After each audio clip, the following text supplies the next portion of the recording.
Separation of substances, class 6th, chapter 5, first part. Children, chapter name is Separation of Substances.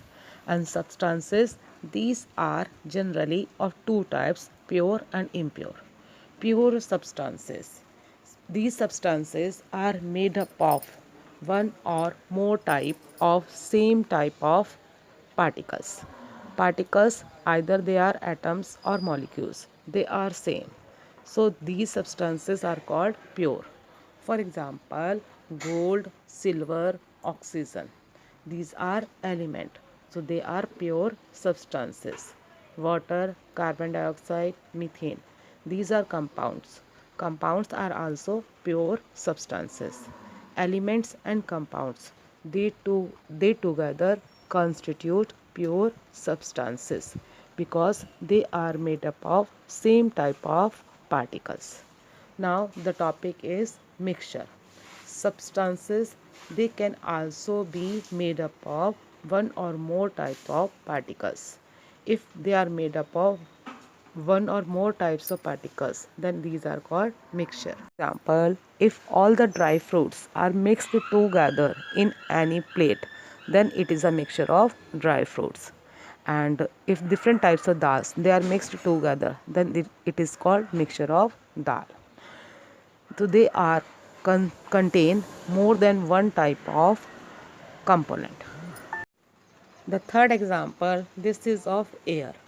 Children, about air we know it is a mixture of different gases.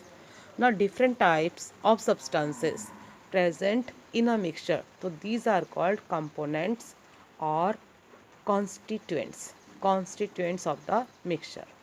Now the mixture, these are of two types depending on the mixing of the component. If in a mixture the different components they are distributed uniformly and cannot be seen clearly, then such type of mixture is called homogeneous. For example, air, this is a homogeneous mixture of different gases. When we dissolve salt in water, then we get the salt solution. Salt solution, this is again homogeneous mixture. And the mixture in which the components they are not distributed uniformly, or we can say they are distributed non-uniformly.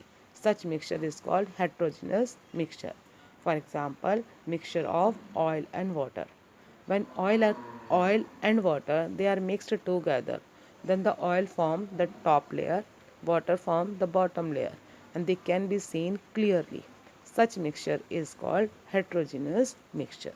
Mixture of dal and mixture of dry fruits, they are also called heterogeneous mixture. Now the topic is solution and solubility. Children, you have dissolved salt in water. This practice you have done many times. And when we add salt in water and mix, then what we observe? It disappear. It disappear. So this is because salt dissolves in water. Here the salt that we dissolve in water, so this salt is called solute.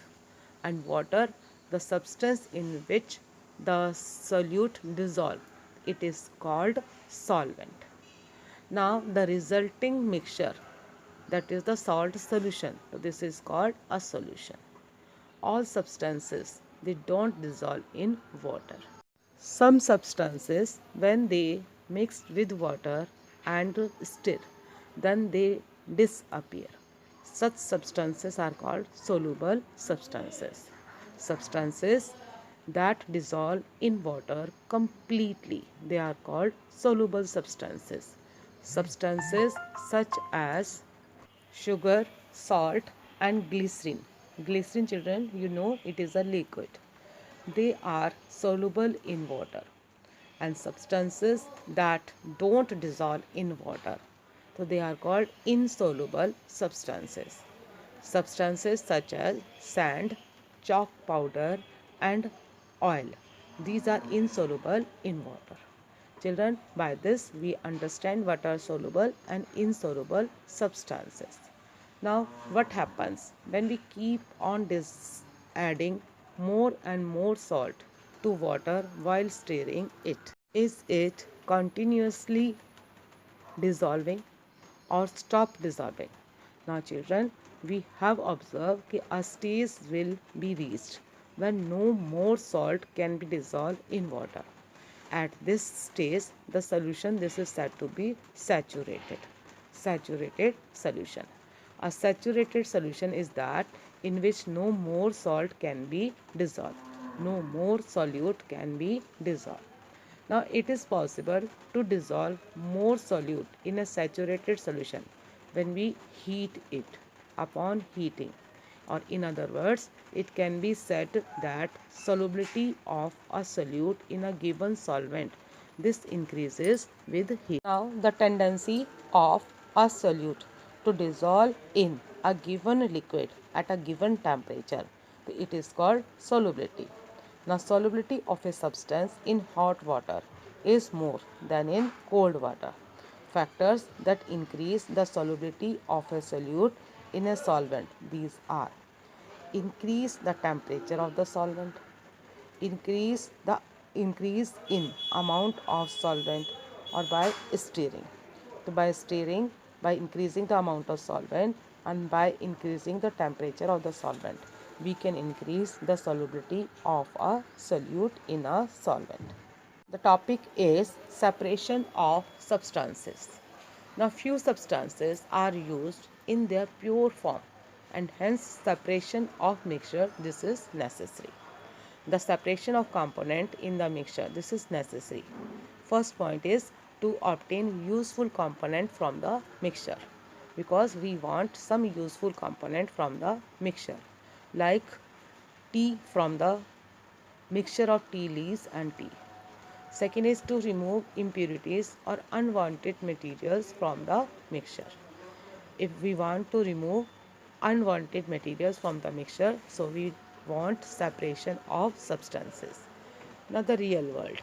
The world around is full of mixtures. The air we breathe, the water we drink, and the food we eat. Everything is a mixture of two or more substances. So in daily life we can get many examples of mixture.